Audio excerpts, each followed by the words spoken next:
Today we're going to talk about India's most famous person. Who do you think it is?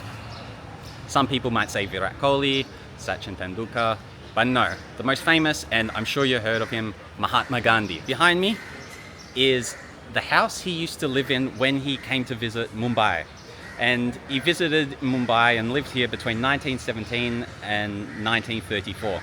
This is where he planned a lot of the protests, peaceful protests, demonstrations that took place. So in this house, he launched Satyagraha, which is all about like peaceful demonstrations. So he would encourage fellow Indians to stop buying British goods and make their own clothes. And the British and the government of India at the time had introduced a salt tax. On his 400-kilometer march, he encouraged Indians not to pay that because they were quite poor and it was unfair, and he encouraged them to use seawater to get their salt. So everything he did was in a peaceful way, and he inspired Nelson Mandela, Martin Luther King, amongst others. So here we've got stamps from many different countries to celebrate the centenary birth of Mahatma Gandhi. We've got Hungary, India, Iran, Ireland, Malta, Mexico, Mauritius, all over the world. Poland, Germany, Great Britain. So it just shows how well respected he was throughout the world. So here we've got like a little library, books read by Gandhi. Yeah, so I don't think they were all read by him.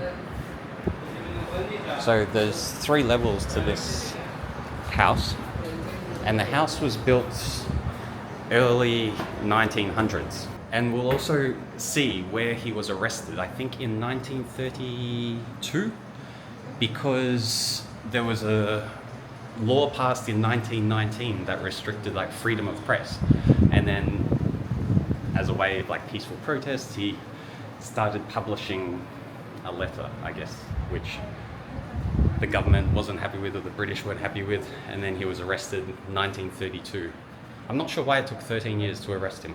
Gandhi was sailing to London to have a meeting with him in 1931, and he met Charlie Chaplin then. We got a letter that he wrote to Adolf Hitler in July 23, 1939, asking him to like reconsider starting a war.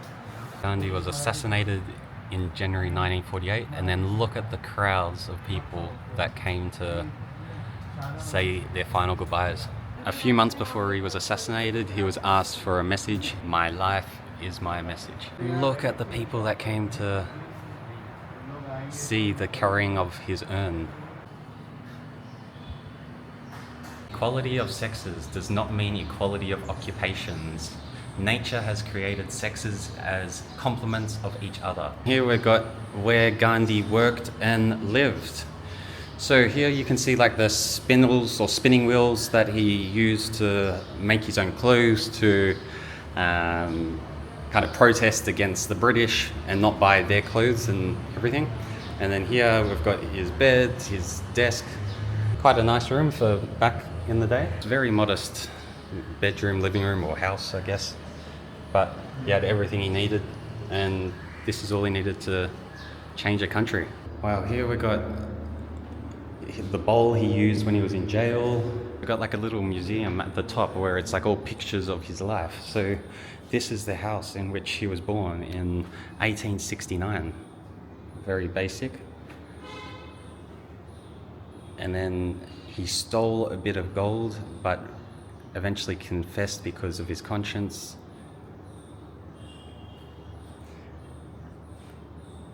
He nursed his father, who was sick. In 1888, he asked for permission to go to England to study more, and he vowed to his mum not to touch wine, women, or meat.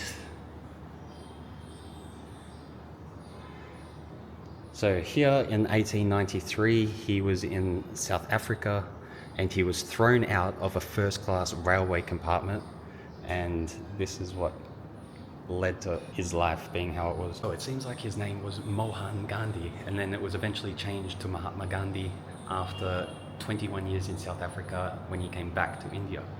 and Mahatma means the great soul. In 1921, to boycott British clothing, foreign clothing, he started a huge bonfire with all the clothes made by foreign people. And then in 1922, he pled guilty to sedition and was sentenced to 6 years in jail. Here in 1931, he was invited and he met the king in London, and he wore his traditional dress. And then his wife died in 1941 as a prisoner. They were together for 62 years. At sunset on January 30 in 1948, he was assassinated and became a martyr. The next day, his body was laid on a sandalwood pyre at Rajghat in Delhi.